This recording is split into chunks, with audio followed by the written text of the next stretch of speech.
এরপর চলুন আওয়ামী লীগের এইবার বিভিন্ন জায়গা থেকে যে চক্রান্ত কিভাবে হচ্ছে সেই চক্রান্তটা আমি নিয়ে আসি। আওয়ামী লীগের অনেক নেতা, তারা মনে রাখবেন, পাশের দেশ থেকে বসে বসে কিন্তু চালাচ্ছে। এমনকি ওই যে একটা মহা মাতাল একটা জাতির ভাতিজা আছে না, সজীব ওয়াজেদ জয়, এই কুলাঙ্গার তো বাইরে থেকে প্রচণ্ড পরিমাণে উস্কানি দিচ্ছে। তার উস্কানির ফলে কি হচ্ছে জানেন? সে কি দেশে ব্যাক করবে বলেন তো আপনারা? সে কিন্তু দেশে ব্যাক করবে না, কিন্তু তার উস্কানি শুনে আপনারা কিন্তু রাস্তায় নামা যায় কিনা এই জাতীয় উস্কানি দিচ্ছে। এই মুহূর্তে যদি আওয়ামী লীগের আপনারা সজীব ওয়াজেদ জয় বা অন্য কারো উস্কানি শুনে যদি রাস্তায় নেমে আসেন, একটা কেওয়াস লেগে যাবে না? রাস্তায় রক্তপাত ঘটে যাবে না? সো সে কিন্তু উস্কানি দিয়ে আপনাদের নিরাপত্তাকে আরও সিকিউরিটি থ্রেটের ভেতরে নিয়ে যাচ্ছে। এই উস্কানিগুলো বোঝার চেষ্টা করেন। আমি গত 2 দিন অনলাইন স্পেয়ারটা অবজার্ভ করলাম, এবং আমার যারা বিভিন্ন জেলা থেকে যারা তথ্য পাঠাচ্ছেন, বিভিন্ন জেলায় যারা অবজারভার আছেন, বিভিন্ন সাংবাদিক যারা আছেন, তারা কিন্তু কয়েকটা জিনিস আমাকে ব্রিফ করেছে যে বিভিন্ন জেলায় আওয়ামী লীগের নেতারা তারা প্ল্যান করছে রাস্তায় কিভাবে নামা যায়, সমাবেশ কিভাবে করা যায়, এবং 15 তারিখকে প্ল্যান করে তারা রাস্তায় নামার প্ল্যান করছে। আওয়ামী লীগের ভেতরে একটা সুশীল আওয়ামী লীগ আছে না, যে রাস্তাঘাটে মারামারি করে না, কিন্তু বিপদে পড়লে মায়ের কোনো বিকল্প নাই।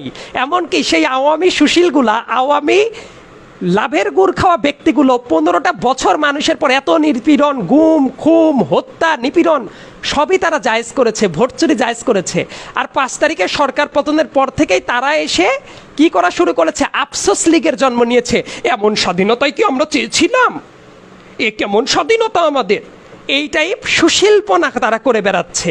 সো এই যে সুশীল লীগ, তারা কিন্তু লুকিয়ে আছে দেশের ভেতরেই, এবং তারা 5 দিনের ভেতরেই দেশটাকে জান্নাতুল ফেরদৌস হিসেবে দেখতে চাচ্ছে।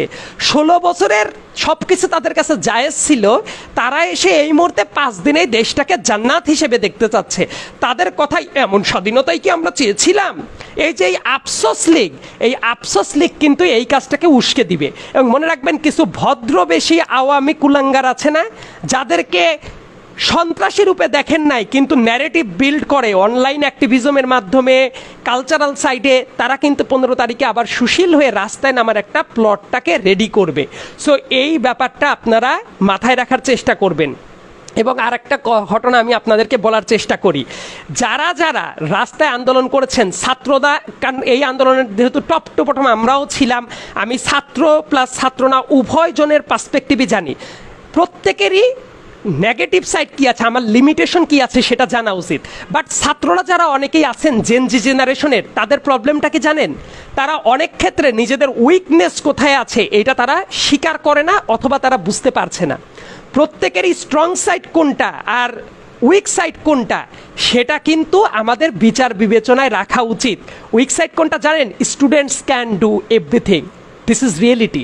বাট স্টুডেন্টরা মনে করছে তারা সবই পারে। স্টুডেন্টরা যে সবই পারে না, এই বিশ্বাসটা রাখা উচিত। এবং এই যে আন্দোলনটা হয়েছে, স্টুডেন্টরা সবসময় এমন কথা বলেছে যে আমরাই তো করেছি, কোনো পলিটিক্যাল দল নাই। No, you are absolutely wrong. Jatrabari, Shanir Akhra, মোহাম্মদপুরের বসিলা ব্রিজের ওই জায়গার ঘটনা, আমি যদি উত্তরার কথা যদি বলি, রামপুরা বনশ্রীর কথা বলি, সবচেয়ে বেশি প্রতিরোধ এই জায়গাগুলোতে গড়ে উঠেছে। এই জায়গাগুলোতে শুধু স্টুডেন্টরা ছিল না, এতগুলো বছর ধরে যাদের পর নিপীড়ন করা হচ্ছে বিভিন্ন পলিটিক্যাল দলের লোক, তারা একটা স্বার্থে চলে এসেছিল যে স্টুডেন্টদেরকে প্রোটেক্ট করতে হবে। কাজেই আপনারা অন্যান্য এক্সিস্টিং পলিটিক্যাল দলকে যেভাবে ডিমিন করছেন, আপনারা কিন্তু ভুল করছেন। পলিটিক্যাল ব্যাকআপ ছাড়া, মনে রাখবেন, each and every single thing is political. So আপনারা যদি মনে করেন যে স্টুডেন্টরাই সব করেছে এবং স্টুডেন্টরাই সব করতে পারবে, এই কথাটা ভুল।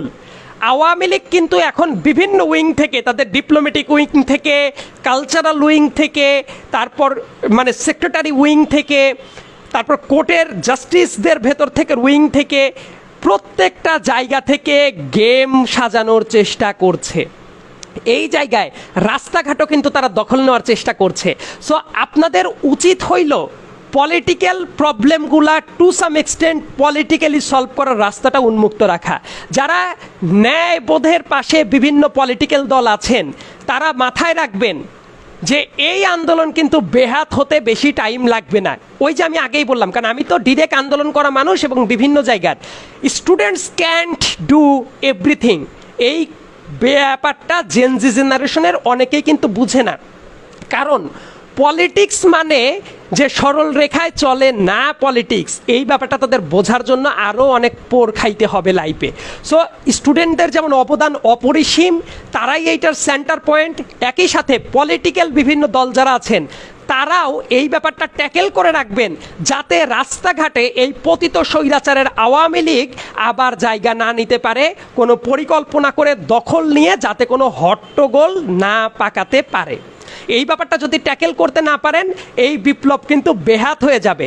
আর যারা সমন্বয়ক থেকে শুরু করে নাকি স্টুডেন্ট আছেন, এই জায়গাটা শুধুমাত্র নিজেদের ফোকাস পাওয়ার জায়গা না, টকশোতে গিয়ে বড় বড় গলাবাজি করার জায়গা না, অনেক জায়গায় সেলিব্রেশন করার জায়গা না।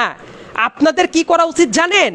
সতর্ক থাকা উচিত। পৃথিবীর প্রত্যেকটা বিপ্লব ঘটলেই তারপরে কিন্তু রিপারকেশন আসতে থাকে, একের পর এক একের পর এক অনেক জাতীয় প্রবলেম কিন্তু ফেস করতে হয়। সো সেটা কিভাবে ট্যাকেল করবেন, এই পরিকল্পনাটা মাথায় রাখেন।